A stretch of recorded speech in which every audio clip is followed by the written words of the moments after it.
un petit rôle, et Philippe Duquesne, et beaucoup d'acteurs de La Réunion. C'est un film sur la transmission, donc je ne vais pas vous raconter le film, sinon c'est pas la peine de le faire. Mais c'est un film qui correspond un petit peu au thème que j'aime aborder, des gens qui sont un petit peu... Au début, tout va mal dans le film, et puis ça s'arrange, parce qu'il y a de la musique, il y a de l'humanité, il y a de l'humour, donc il y a du rire, et puis un petit peu d'émotions jolies, comme ça, et puis beaucoup de musique, des musiques de La Réunion. Et puis c'est vrai que La Réunion, c'est un pays c'est un paysage, c'est un personnage très important dans le film.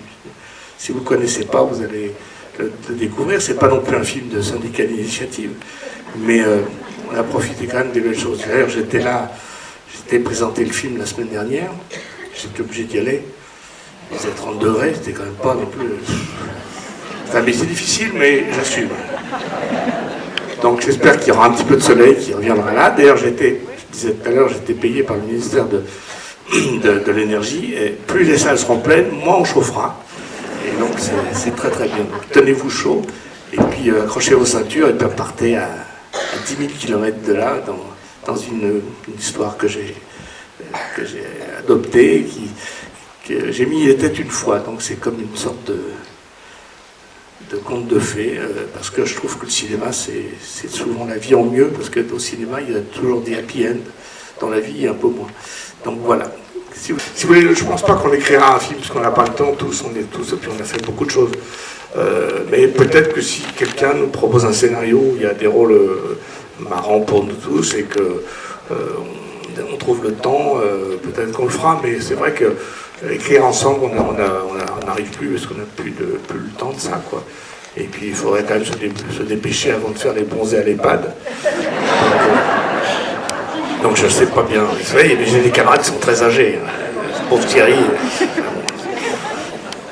Mais donc pour l'instant, il n'y a rien de précis. Comme c'est un film qu'on m'a proposé, que j'ai réadapté, j'ai tout réécrit après, mais j'ai un rôle un peu secondaire, mais c'est très, très différent, quoi. Jouer et mettre en scène, c'est un peu comme faire la cuisine et puis manger, quoi. C'est deux plaisirs différents, c'est pas du tout les mêmes plaisirs. C'est sûr que moi j'aime bien jouer dans mes films, parce que quelque part ça me détend. On met en place tout ça, il y a toute une cuisine quand on met en scène, et puis le fait de jouer dans les films, ça permet justement de jouer, d'évacuer, et puis d'être au plus proche des gens. Et c'est vrai que souvent quand il y a des enfants, c'est plus facile de pouvoir communiquer, on est dans le bain, on est avec eux. Mais bon, j'ai pas de préférence. Moi j'ai fait 12 films comme metteur en scène, c'est beaucoup de travail. Et quand je fais l'acteur, je dis toujours je suis en vacances, parce que là on me demande, je fais, c'est beaucoup plus simple, il n'y a pas de responsabilité. Metteur en scène, on vous pose des questions toutes les 5 minutes, 10 000 questions par jour, auxquelles vous dites le boulon. De temps en temps, vous avez une bonne réponse. Puis, vous savez, mettre en scène, c'est très prétentieux, parce qu'on met un film de Gérard Jugnot. On se la pète grave, mais quand vous verrez le générique, il y a quand même 80 personnes derrière, ou 100 personnes qui font Et c'est grâce à ces gens aussi qu'on peut faire de belles choses, parce qu'il y a la lumière, il y a le son, il y a la musique, il y a les costumes, les décors, tout ça, c'est tout un barnum très, très formidable. Et ça, c'est très amusant d'être pilote de ce jet, de ce gros jet. Merci pour ce que vous êtes. Merci. Je sais pas qui, mais merci. C'est pas de ma faute, hein, la chance. Non, je l'ai pas choisi. On me l'a imposé. Non. C'est vrai que quand on m'a posé le projet, il y avait déjà Marc dans l'histoire. Et moi, Marc, je le connais parce que j'ai fait Les Enfoirés avec lui. Et je trouve que c'est non seulement un très grand chanteur, de charme pour ces dames, mais en dehors de ça, c'est aussi un très bon acteur. Et surtout quelqu'un de très rigolo. Ça, les gens ne le savent pas, mais il connaît 2000 histoires drôles. J'ai jamais entendu raconter une histoire 2 fois.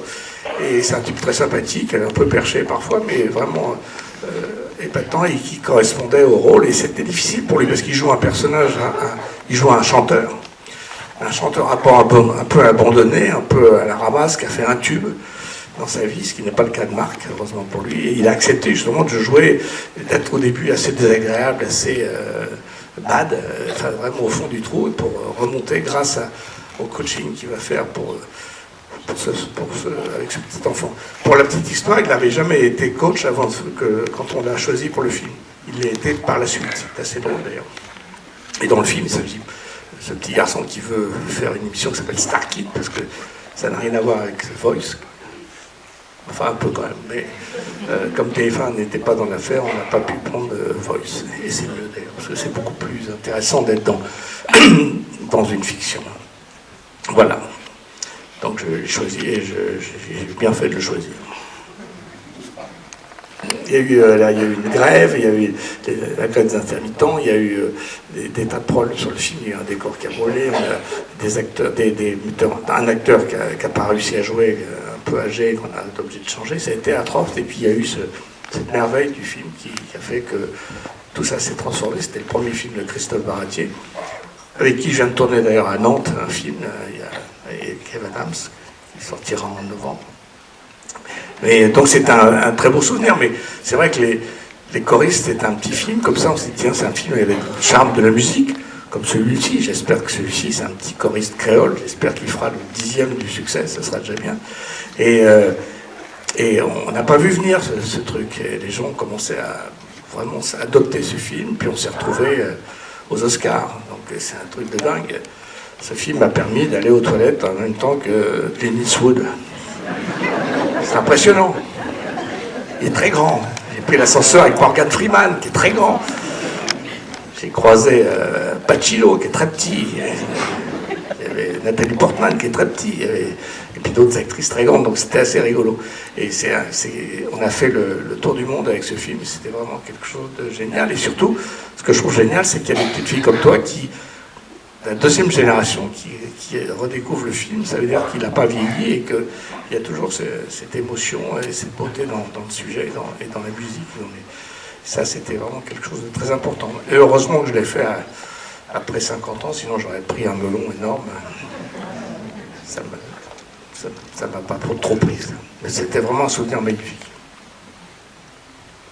Magnifique, quoi, de paysages, de religion, d'ethnie. Les gens viennent de partout. Il y a des gens qui viennent, quand j'ai des acteurs, genre, d'où venez-vous? Il y en a qui venaient mon père est de Madagascar, ma mère est normande, l'autre disait, moi je viens d'Inde, d'autres disaient, d'Afrique du Sud, de Madagascar. Enfin, c'est un truc effrayant. Il y a 65 microclimats et sur un petit caillou tout petit, quoi.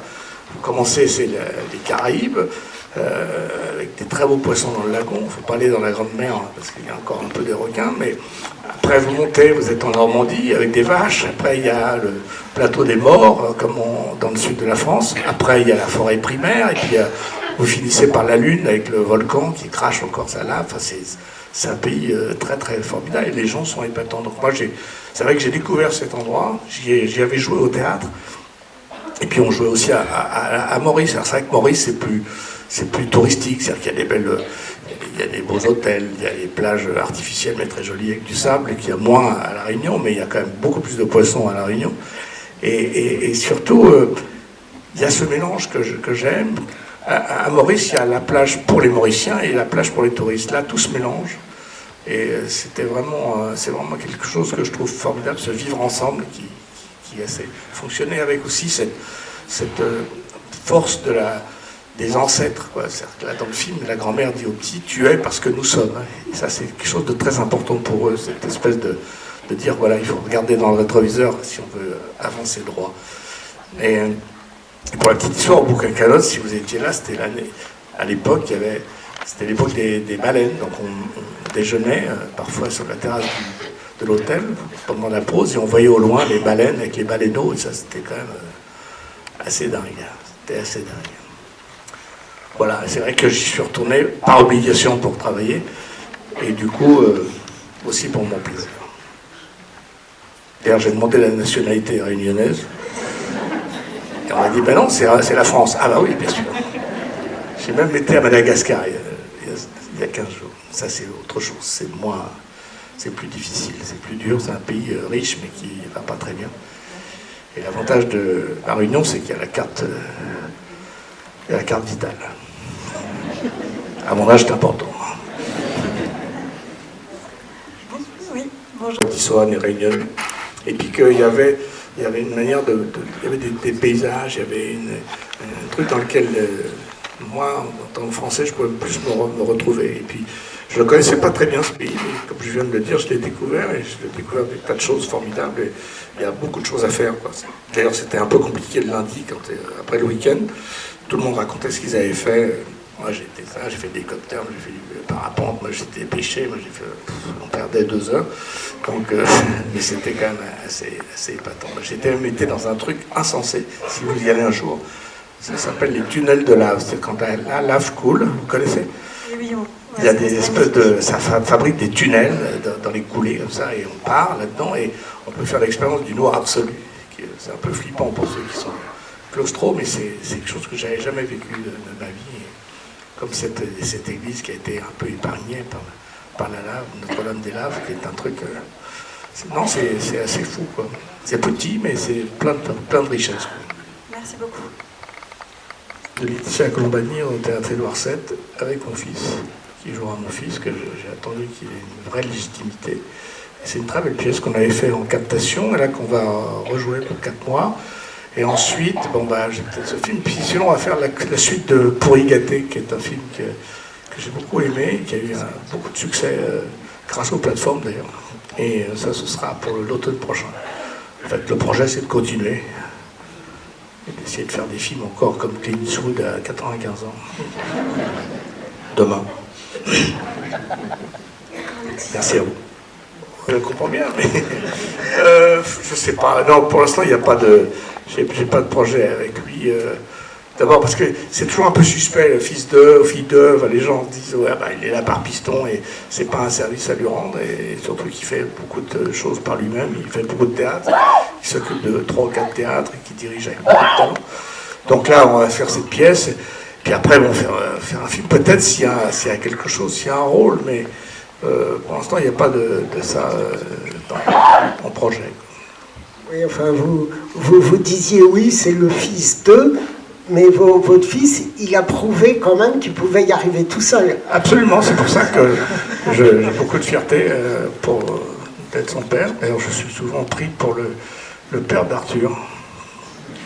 Ah oui, on vous connaît, oui, vous êtes le père d'Arthur Junior. Oui.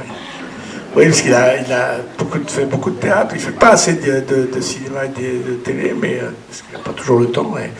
Mais je suis assez fier de lui, et je suis content parce qu'il n'a pas fait ça uniquement parce que moi je l'avais fait, il l'a fait avec beaucoup de passion, et il travaille énormément, et il a trouvé cette passion alors qu'il ne faisait pas grand chose jusqu'au bac. Et